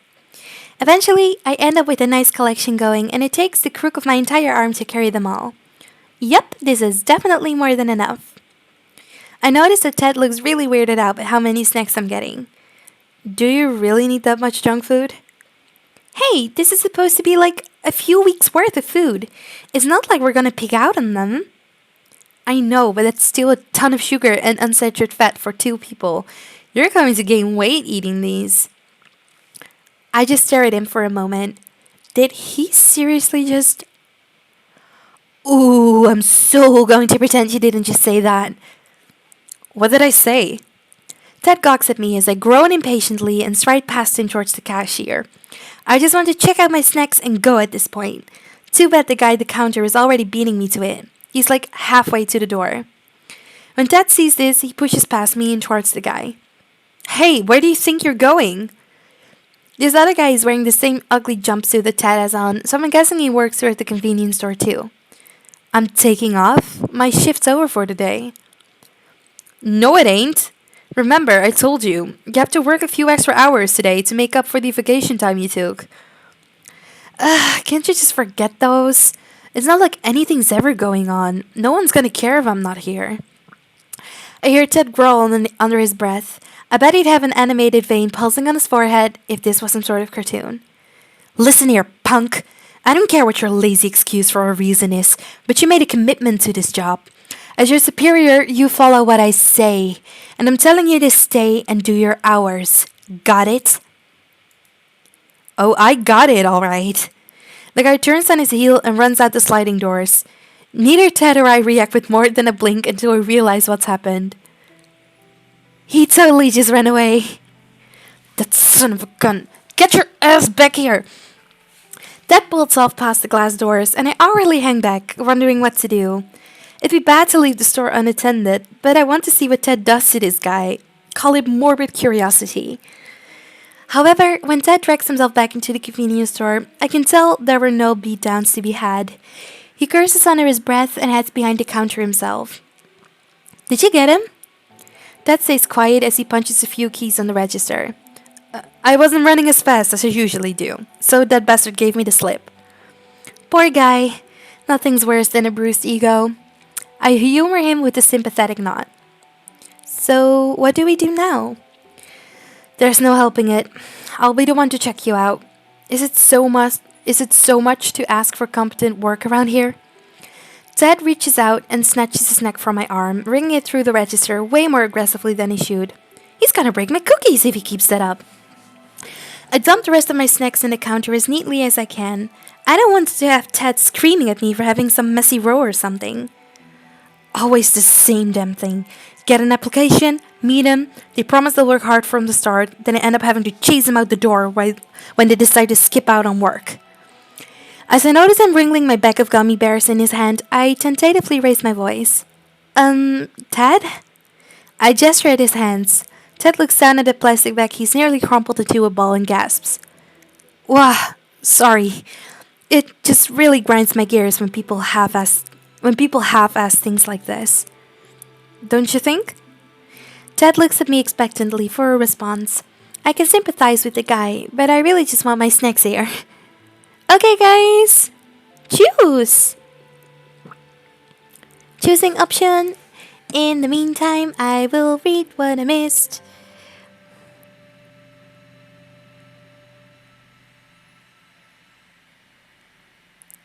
Yeet.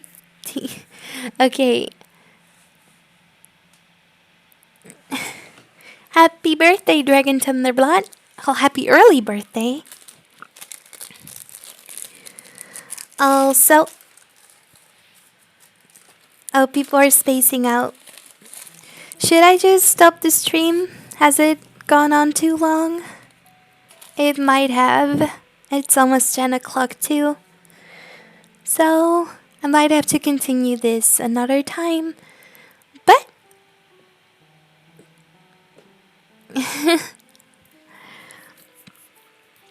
I hope you guys do. Never stop, please. I need sleep sometime too, you know. I've been streaming for almost 3 hours.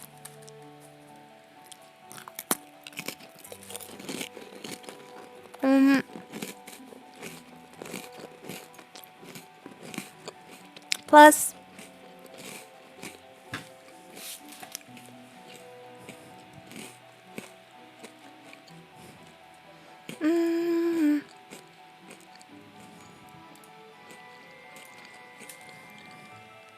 it's not chips, it's crackers.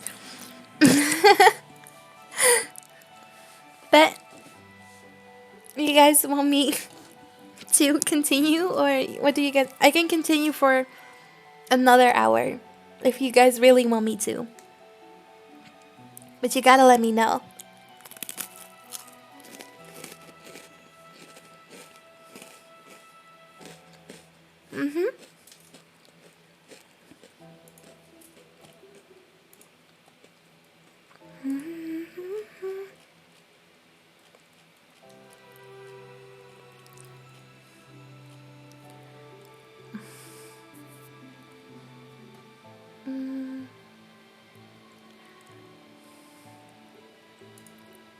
Okay, but since nobody's gonna respond, I'll just click the right answer.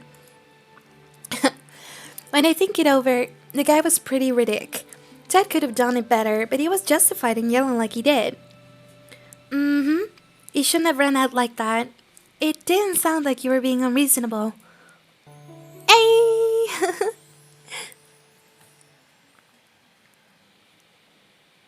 Thank you. At least someone's got some dang sense. Ted smiles in relief when he hears me agree with him, but unfortunately, I'm gonna have to rain on his parade. I hold up a finger. But you could have worded what you said so much better. You didn't even try to listen to the guy. Ted groans and braces himself against the counter, readying an explanation. He's done this before.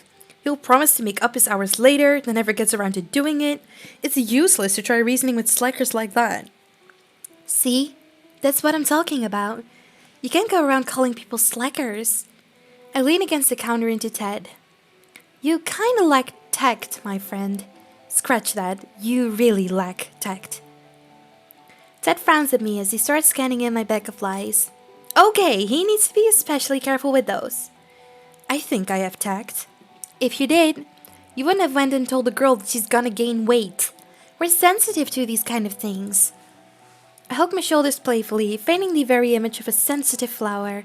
Ted stares at me, not buying it. But you're skinny. What's the problem? I was only pointing out you'd ruin your figure if you ate too much. It's a fact. I sigh and lean away, breaking form. Yep, totally tactless. Shut up, don't call me tactless.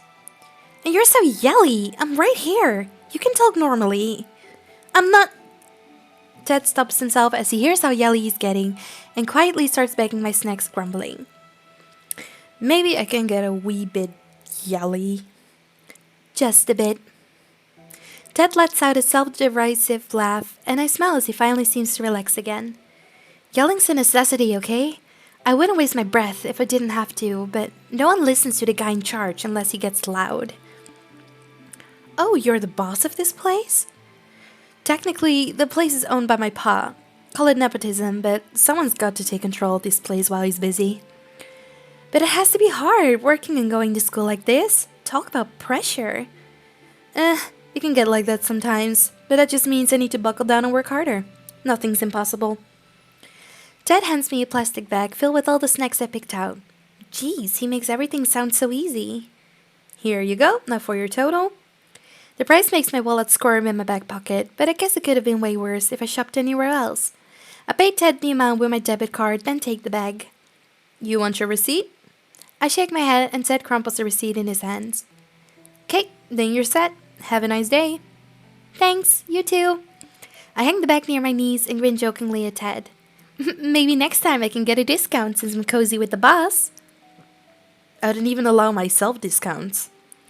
Ted says this with such a straight face that I wonder why I thought he'd even play around with my joke at all. Okay. So that was Ted part 2.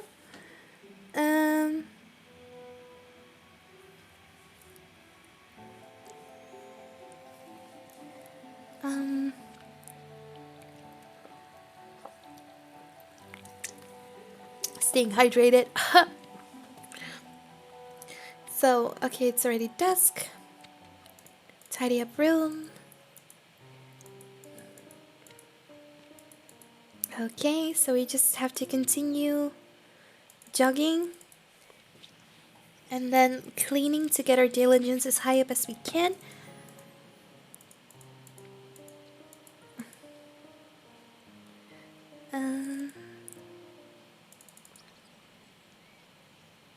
I know this might be the boring part for you guys, but I just have to raise my stats.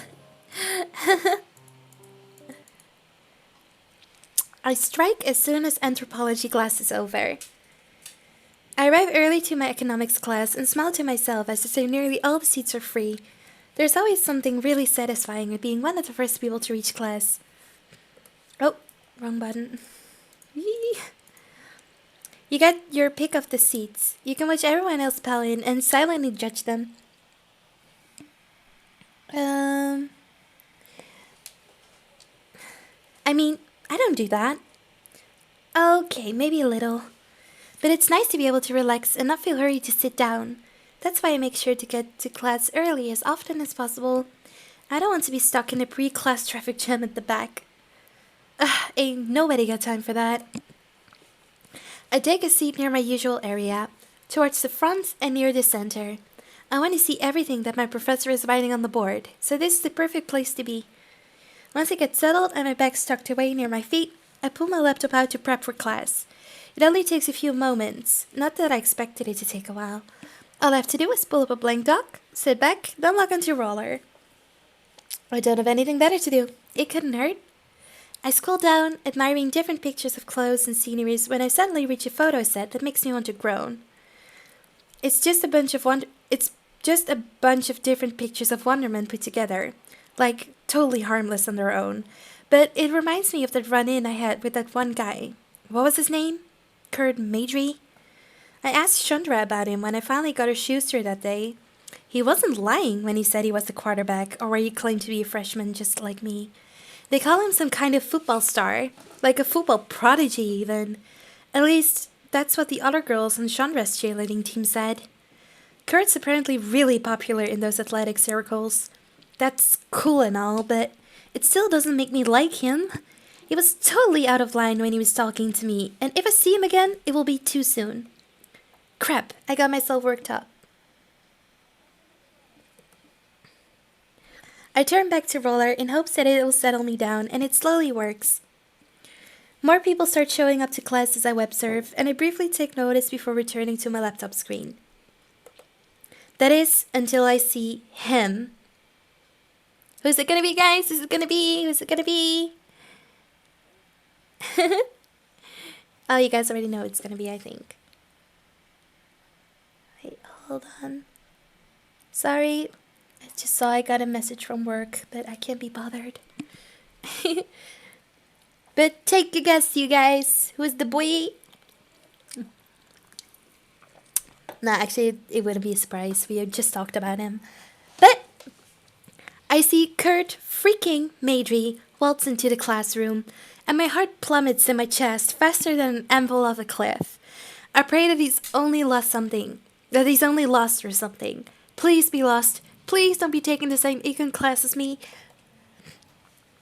Either way, I hunch forward to try and shield my face from view with my laptop screen. But let's face it, that's a lame disguise.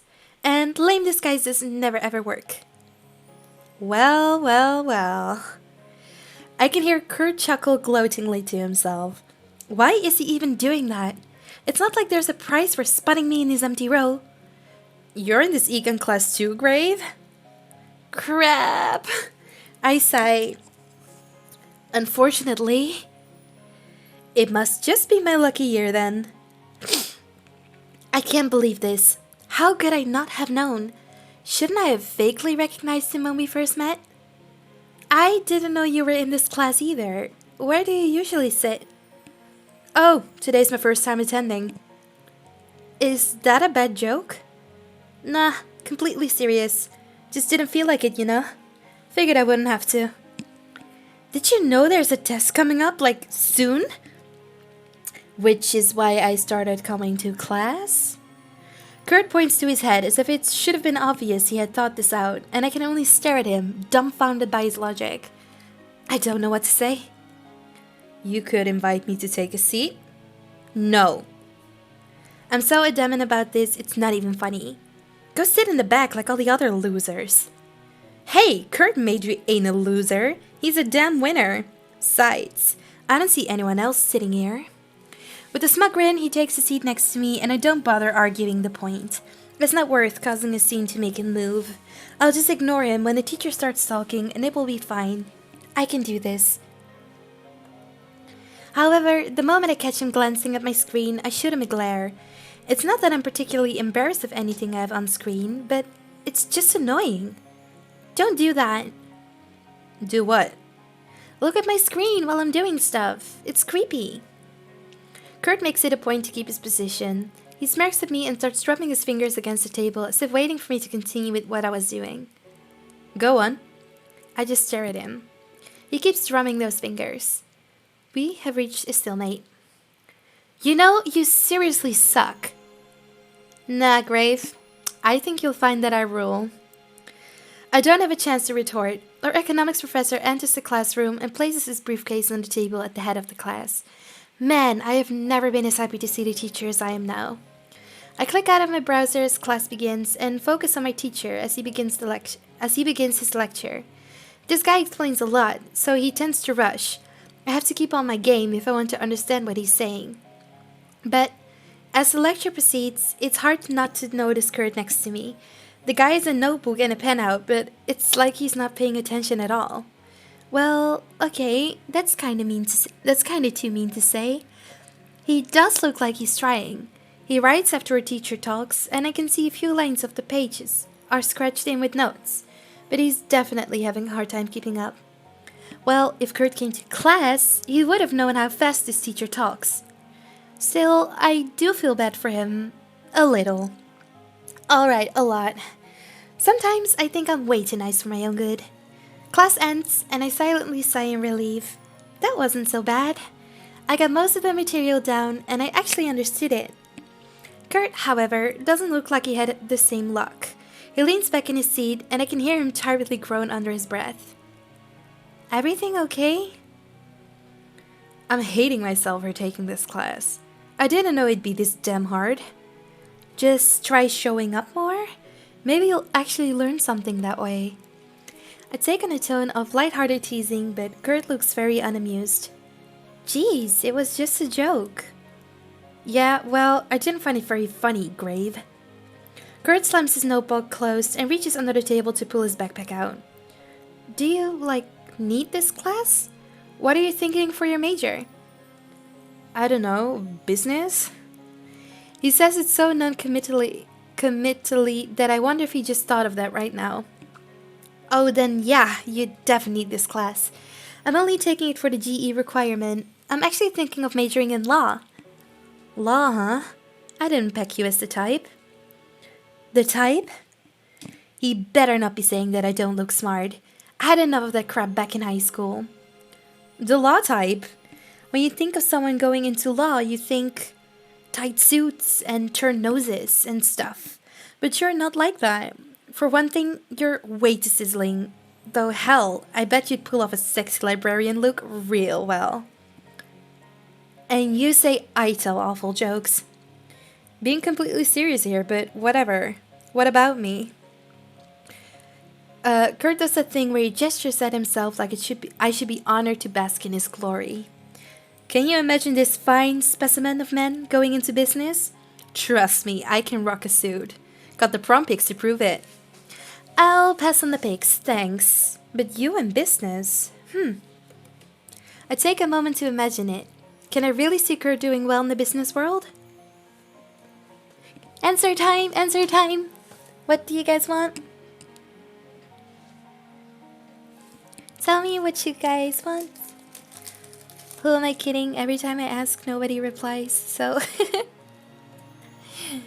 I'm just talking to myself. I don't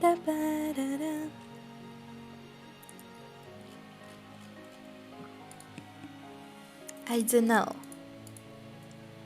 Got someone saying I don't know. Okay, guess I'll go I don't know.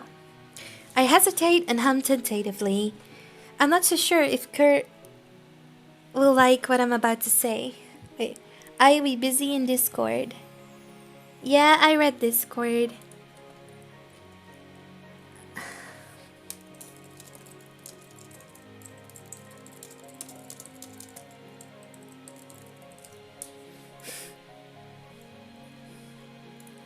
Okay. I'm not so sure if Kurt will like what I'm about to say.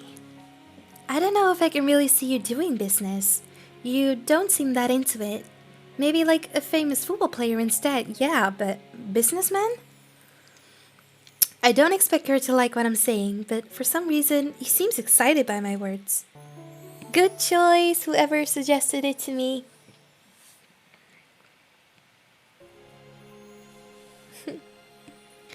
You really think I could be a famous football player?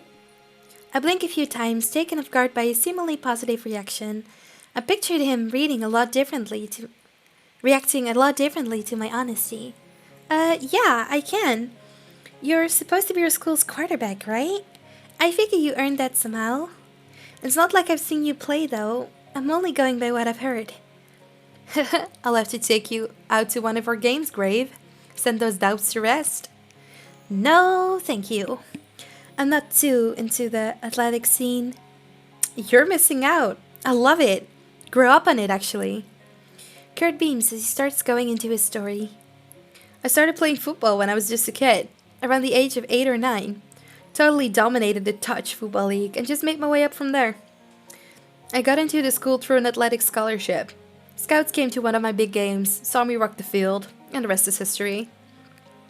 Kurt waggles his eyebrows at me. You impressed yet, Grave? I ignore his question. There's something I don't understand. Wait, so do you like playing football? Like it? I love it. The feeling you get when you're running down that field, your eyes zero in on the ball, you get your hands in position. Kurt mimes the action like someone just threw a pass from the other side of the classroom. It's freaking awesome. Gets you way pumped up, and I can't get enough of it. Then, why go into business? Kurt's the one who's surprised now. He looks at me like he didn't understand what I just said, and I repeat myself. Why business? If you love football so much, and you're obviously really into it, why not stick to it? There's a beat, and Kurt glances away to scratch the backside of his head. Going pro is tough. At least, that's what I've heard. You gotta keep your body in shape, and then one single bad injury can end your whole career. Besides, my dad's big on business. Once I graduate, he can just hook me up with a job in one of his companies somewhere. Is that really his reasoning? I don't know if his dad really is some big hotshot businessman, but if he is, wow, spoiled much, Kurt? Kurt suddenly looks around as if remembering where we are. The whole class is empty. We've seriously just been sitting here talking the whole time. Wow, this place is deserted. I guess I got too caught up in our conversation to notice. It's surprisingly the truth, and Kurt seems oddly pleased by it. It's the Maidry charm. Girls get a taste of it, and they're hooked. Kurt leans in, eyeing me like a predator locked into a tasting-looking morsel of meat. Of course, you're free to taste whenever. Don't you dare finish that sentence, or I'll hit you right in your Maidry charms. I poise my shoulder back to show I mean business, and Kurt laughs, his hands raised, palms outward. Chill out, Grave. You'll ruin your face if you get all angry like that. He rises from his seat and slings his backpack over one shoulder before waving me off with a raise of his hand. I'm gonna jet now. Gotta get ready for team practice. Later, Grave. Yeah, bye. I don't even look at him as he leaves the classroom, leaving me all alone. Kurt is annoying. I can't deny that, but I think I kinda get how he ticks now. It was interesting to hear about him, if I'm going to tell the truth. However, he's still a pig. To think I was even going to offer to lend him my notes. Well, there you have it.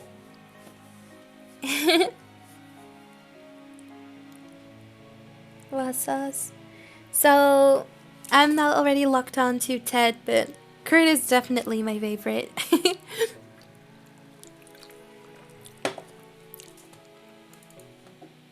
Okay, but we're gonna go for Ted Boy. So...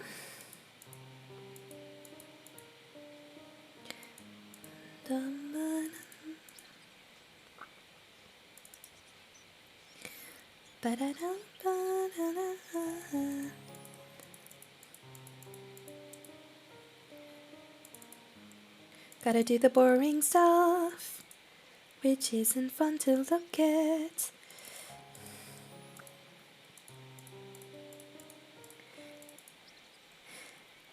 This is the building my professor mentioned, I think. I'm standing outside of Stahl's school building, one of the newer ones, judging from its appearance. Apparently, my professor's lab is located inside here, somewhere.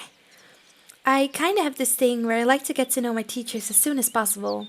It was super easy in high school, and my teachers there said it was a good habit to take with me to college. But apparently, you can't go talk to your professor whenever you want. You have to wait for this thing called office hours to go and talk to them. I was able to meet with my other 3 teachers, but my bio professor apparently has some weird meeting to go to. So after asking, well, pestering him through emails, him about talking, he agreed to meet with me. The only catch is that I have to swing by his lab instead of his office. I guess he works during this time. It's pretty nice of him to meet with me even though he's busy. Maybe all those emails had something to do with it? I have the room number of his lab, so finding it is all a matter of following directions on the lobby map. After a few flights of stairs and some numbers of halls, I finally reach what has to be my professor's lab.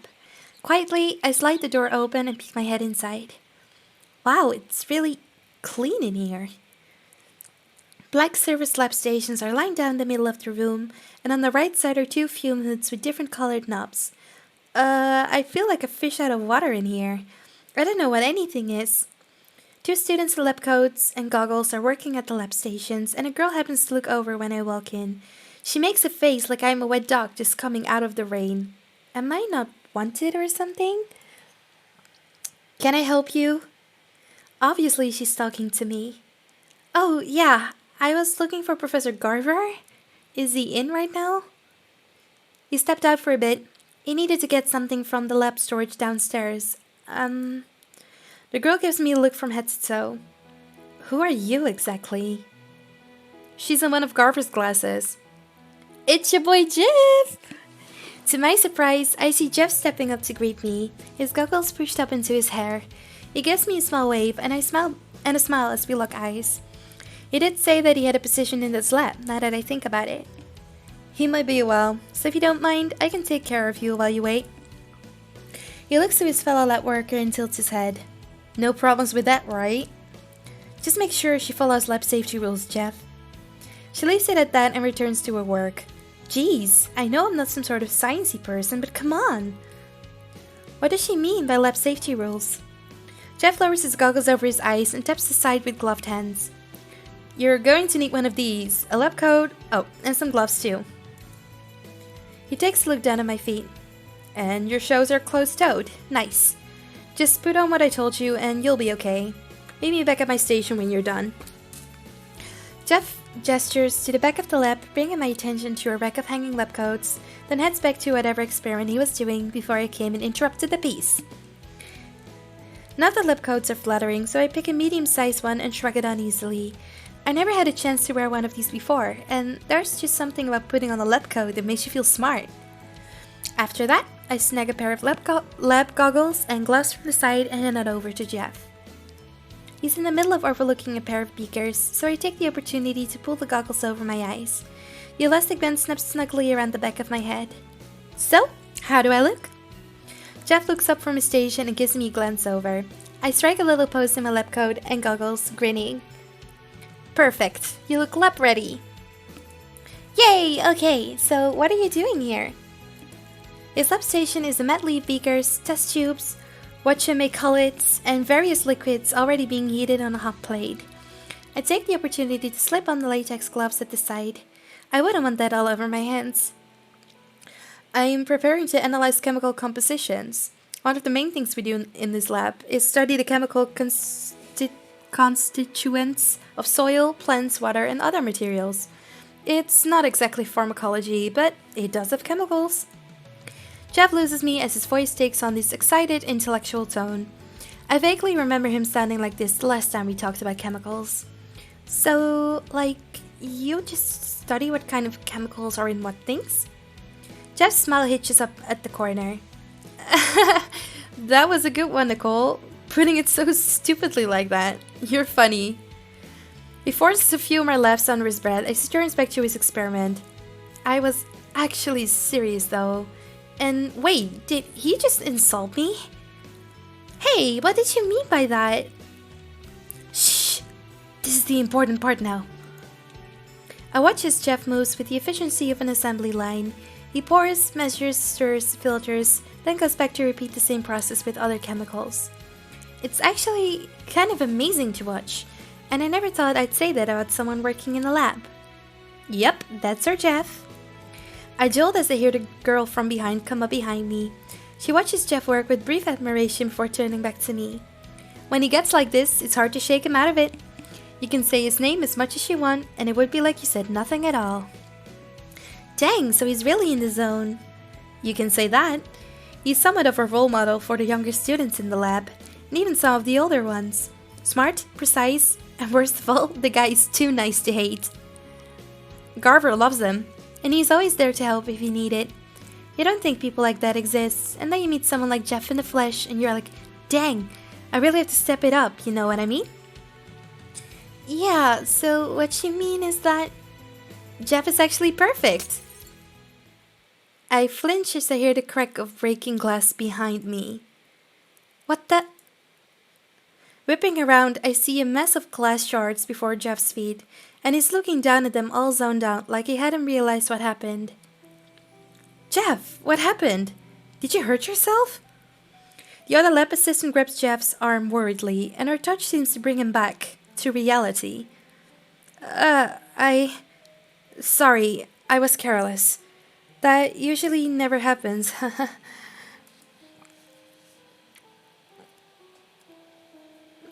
Jeff gestures to the corner of the lab at a container. Don't worry, I'll sweep everything up. Please go back to working, or I'm going to feel bad for disturbing you. Well, if you're sure that you're not hurt. She gives Jeff a final thorough look over before returning to her station. Meanwhile, Jeff collects a dustpan and hand broom from atop the receptacle from earlier. He sighs as he kneels down and starts sweeping all the broken glass into the dustbin. At least there wasn't any chemical in the test tube I dropped. Jeff, are you sure nothing happened? Of course, Nicole. I was just careless is all. Sucks, but that's how it is, I guess. Uh-huh, right. Like I'm going to believe you accidentally dropped the test tube right after watching you in action like that. I point right at him. Something tripped you up. Jeff stops sweeping for a moment and stares down at the floor, hiding his face from my view. I couldn't help but overhearing you two talking is all. He looks up and smiles apologetically at me. Oh, I think I know what he's getting at. You didn't like that we were talking about you, huh? I know it's never anything bad, but it gets tiring to hear all the time. He lowers his eyelids and starts grumbling under his breath. I mean, how would you like it if the rebels spoke about you like you were the main attraction in some tawdry back alley freak show? Huh? Where did that come from? I didn't even think Jeff was capable of talking like that. Realizing what he said, Jeff nervously laughs. You know, something like that. Still, it doesn't distract me from that colorful statement of his. He must really not like being gossiped about. And we got a choice! Choice, choice, choice, choice, choice, choice.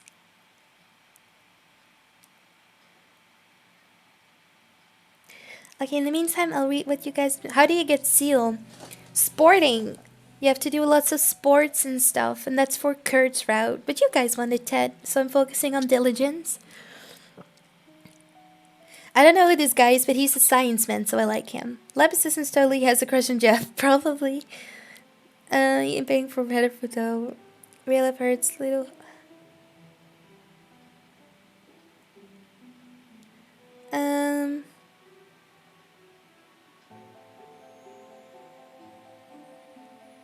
Tell him he's annoying. You should be flattered, flattered. He should be flattered. It's annoying. Okay.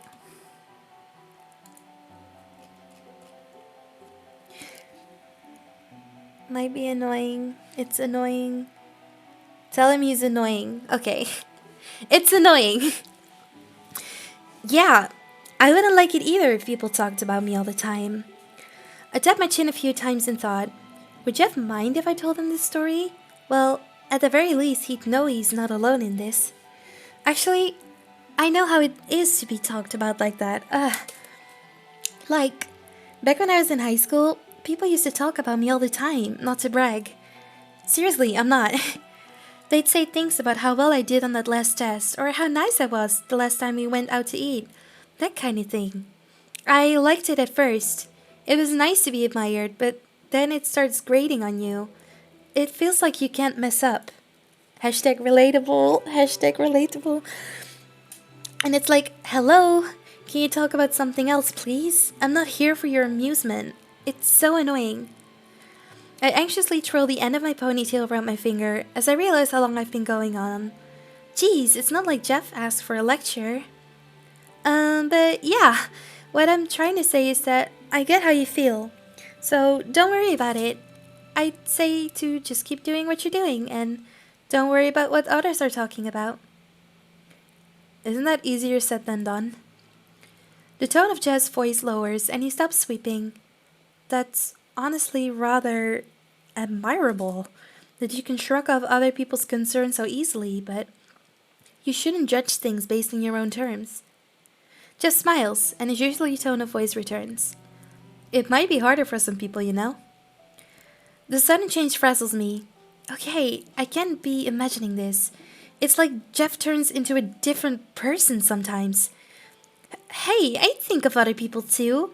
I was just trying to make you feel better. Oh, it worked. Hey! Yay!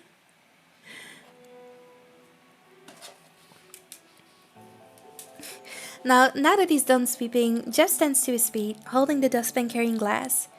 It's great that someone understands how it feels. Thanks, Nicole. I do feel better now. Oh, well, okay then. I'm glad you are. I actually thought he was upset with me. It goes to show that all you need is a sympathetic ear sometimes. I wait by Jeff's lab station as he goes to dispose of the broken glass. It doesn't take long at all, but just as he's coming back, the door to the lab swings open again. Oh, welcome back, Professor. Professor? I turn and see my bio professor walking in. He's already wearing a lab coat, looking smart and sharp as usual.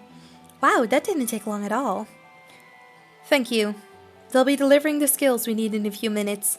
They offer to calibrate them for us first. Garver's eyes fall on me, and he squints his eyes, as though trying to remember who I am. I don't believe we've ever met before. Are you a new intern? Oh, no. Science isn't really my thing. I am Nicole Grave. The girl with the emails? Garver makes a face like I just brought back several uncomfortable memories. Geez, sorry, guy. At least you won't forget me now. You're a tenacious girl, I give you that. You'll go far if you keep that up. Haha, sorry. I just really wanted to talk to you before we got too far into the course. No, don't apologize. I do wish that more students were as proactive as you are. Garver looks over my shoulder, presumably at Jeff. Ah, and I see Mr. Ryan took you under his wing in the meantime. Yeah, Jeff's been keeping me company. He told me what to wear in the lab and what you guys do in here. It sounds pretty important. But way over my head, I silently add, as expected from Mr. Ryan, but if he doesn't mind, I'll be happy to spend some time speaking with you, Nicole. I'll make sure the skills go in the proper areas, Professor. Leave it to me. Excellent. Right this way, Nicole. We can talk more in the back. Great, I have a few questions. I'm about to head back to the lab's back room, but I stop and turn back to Jeff first. Thanks for keeping me company, Jeff. It would have been weird just standing here all by myself. Jeff smiles and offers a small nod. My pleasure, Nicole. I smile back and leave with Professor Garver so Jeff can get back to work. I know that small accident with the test tube was partially my fault.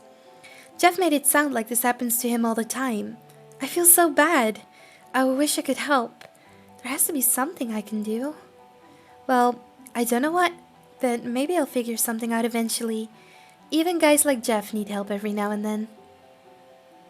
Alright. So that was Jeff's second part. How long did it for you to finish this game? I don't know. I forgot how many hours I have in this game, but I did all the routes, also all the bad ones, all the routes. And I don't know, like when you read aloud, it's obviously gonna take a longer time than when you just read in your head. But I don't know.